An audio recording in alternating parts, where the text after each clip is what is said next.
Assalamualaikum warahmatullahi wabarakatuh. Di sini kelompok kami akan mempresentasikan hasil tugas besar yang kelompok kami kerjakan. Di sini kelompok kami mengambil judul Ejaan Bahasa Indonesia yang disempurnakan. Dalam kelompok ini ada saya Juniardi Suhardianata, Dan ada saya, Adil Jadwat Sawat. Dan ada saya juga, Muhammad Naufal Rafirhan. Saya yang terakhir, Rizky Anugrah Pratama. Di sini kelompok kami akan mulai mempresentasikan. Kita mulai dari bab 1 mengenai pendahuluan. Di dalam pendahuluan ini ada latar belakang. Latar belakang mengapa kelompok kami mengambil adalah karena ejaan bahasa Indonesia yang disempurnakan atau EYD pada dasarnya merupakan ejaan bahasa Indonesia dari penyempurnaan akhir atas ejaan-ejaan yang pernah berlaku di Indonesia sebelumnya. EYD diberlakukan di Indonesia pernah berlaku ejaan CHA Van Option, ejaan Republik dari Swandi dan ejaan Malindo. Adapun yang disempurnakan itu bukan ejaan bukan bahasa Indonesianya, melainkan ejaan yakni tata cara penulisannya. Dalam rangka menyebarluaskan dan memasyarakatkan EYD, itulah adalah kaitan dengan teknik penulisan karya ilmiah. Ke bawah.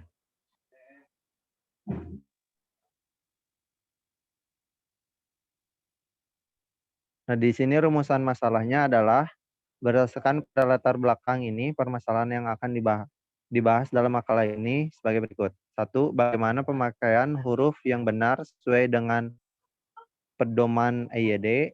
Yang kedua, bagaimana penulisan huruf yang benar sesuai dengan pedoman EYD. Yang ketiga, bagaimana penulisan kata yang benar sesuai dengan pedoman EYD.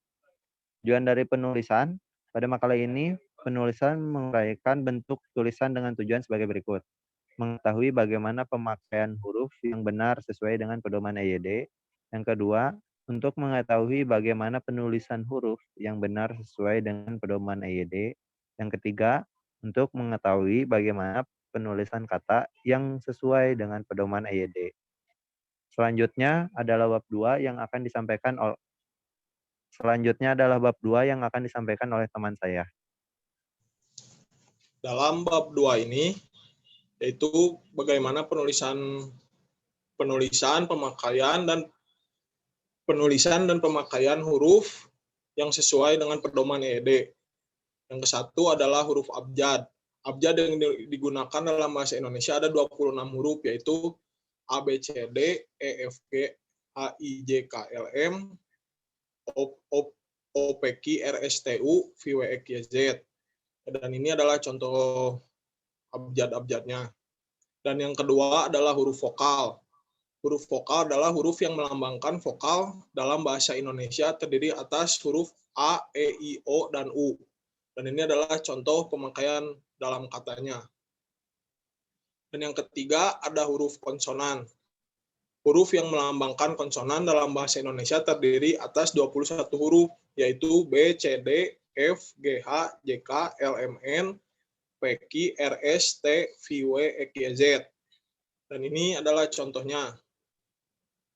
Dan yang keempat ada huruf diftong. Huruf diftong di dalam bahasa Indonesia terdapat diftong yang dilambangkan dengan AI, AU, dan OI. Ini adalah contohnya. Dan yang kelima ada gabungan huruf konsonan. Di dalam bahasa Indonesia terdapat 4 gabungan huruf yang melambangkan konsonan, yaitu KH, NG, NY, dan SY. Dan ini adalah contoh gabungan huruf konsonannya.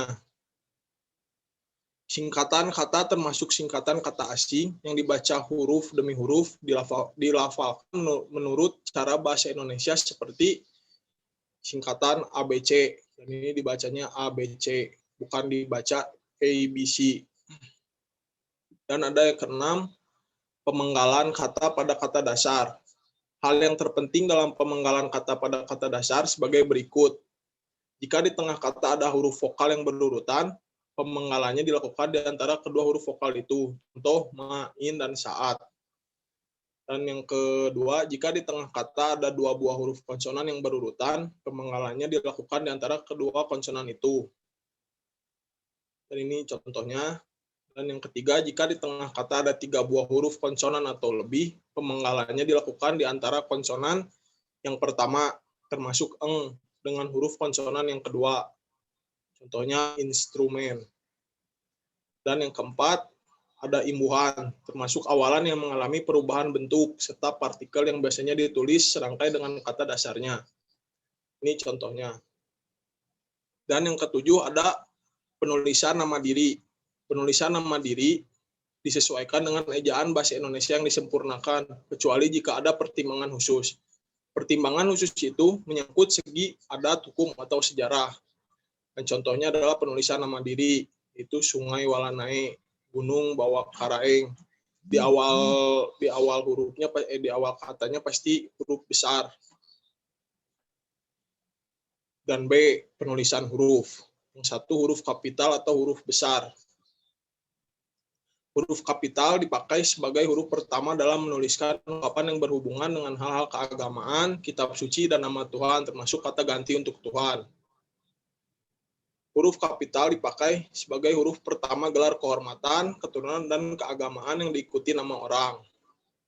Akan tetapi, huruf kapital tidak dipakai sebagai huruf pertama nama gelar, kehormatan, keturunan, dan keagamaan yang tidak diikuti nama orang. Lanjut ke huruf miring. Huruf miring dalam cetakan yang dalam tulisan tangan atau ketikan dinyatakan dengan tanda garis bawah. Dinyatakan untuk satu, menuliskan nama buku, majalah, dan surat kabar yang dikutip dalam karangan. Yang kedua, menegaskan atau mengkhususkan huruf, bagian kata, atau kelompok kata, dan menuliskan kata nama-nama ilmiah atau ungkapan asing, kecuali kata yang telah disesuaikan ejaannya. Dan ini adalah contohnya. Dan yang keempat, penulisan kata. Penulisan kata yang masih perlu diperhatikan sebagai berikut. Satu, kata dasar, yaitu kata yang berupa kata dasar ditulis sebagai satu kesatuan. Yang kedua, kata turunan, seperti ini, kata turunan. Yang ketiga, bentuk kata ulang. Bentuk ulang ditulis secara lengkap dengan menggunakan tanda hubung.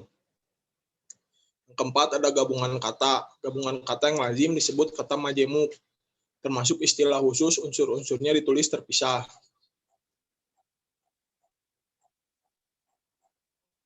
Dan dilanjutkan ke bab 3 yang akan dibaca oleh teman saya.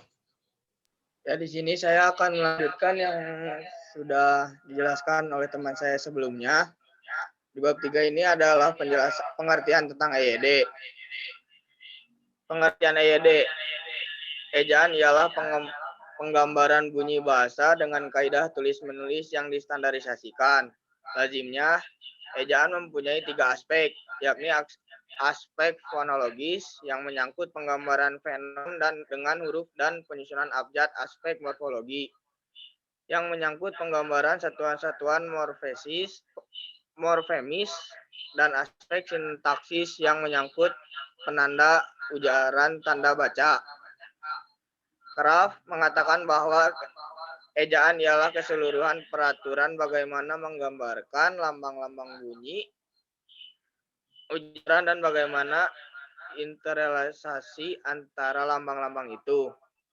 Permisahannya, penggabungannya dalam suatu bahasa. Adapun menurut KBBI, ejaan ialah kaidah-kaidah cara menggambarkan bunyi-bunyi, kata, kalimat, dan sebagainya dalam bentuk tulisan huruf-huruf serta penggunaan tanda baca. Dengan demikian, secara sederhana dapat dikatakan bahwa ejaan adalah seperangkat kaidah tulis-menulis yang meliput kaidah penulisan huruf, kata, dan tanda baca. Sampai saat ini dalam bahasa Indonesia telah dikenal 3 nama ejaan yang pernah berlaku. Ketiga ejaan yang pernah ada dalam bahasa Indonesia adalah sebagai berikut. Yang pertama, ejaan Van Ophuijsen. Yang kedua, ejaan Republik atau ejaan Swandi. Yang ketiga, ejaan bahasa Indonesia yang disempurnakan. Sebelum ada ejaan tersebut, para penulis menggunakan aturan sendiri-sendiri dalam menuliskan huruf, kata, atau kalimat. Oleh karena itu dapat dipahami jika tulisan mereka cukup bervariasi. Akibatnya, tulisan-tulisan mereka itu sering sulit dipahami. Kenyataan itu terjadi karena belum ada ejaan yang dipakai sebagai pedoman dalam penulisan.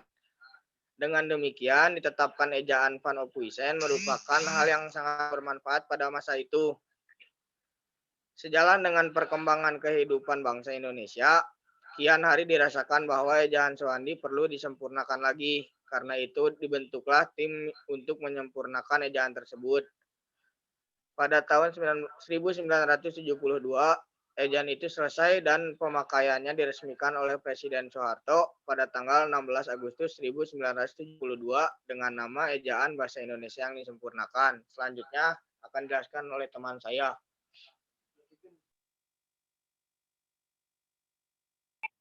Ya, kesimpulan dari makalah ini adalah satu, pemakaian huruf sesuai dengan pedoman EYD diantaranya yaitu huruf abjad, huruf vokal, huruf konsonan, huruf diflong, dan pemenggalan kata.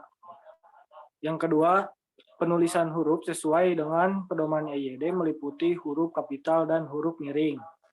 Huruf kapital dipakai sebagai huruf pertama dalam menuliskan ungkapan yang berhubungan dengan hal-hal keagamaan, kitab suci, dan nama Tuhan, termasuk kata ganti untuk Tuhan dan lain sebagainya.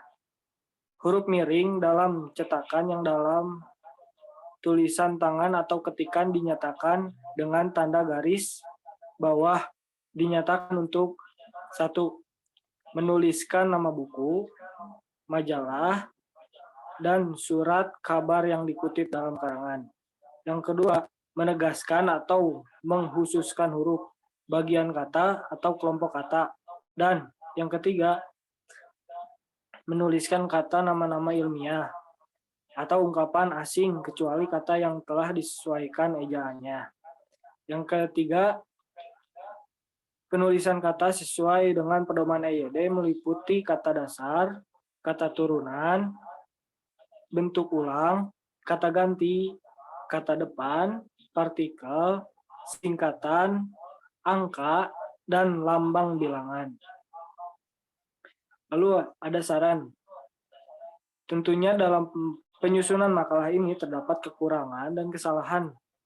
Olehnya yaitu, satu, diharapkan kepada para pembaca agar memberikan perbaikan yang semestinya demi kesempurnaan makalah ini. Yang kedua, diharapkan agar pembaca memberikan koreksi terhadap materi-materi EYD yang sekiranya ada tidak sesuai dengan yang sebenarnya. Yang ketiga, diharapkan kepada para pembaca untuk mencari referensi lain agar dapat menambah wawasan. Sekian dari kelompok kami. Mohon maaf bila ada kata-kata yang salah. Assalamualaikum warahmatullahi wabarakatuh.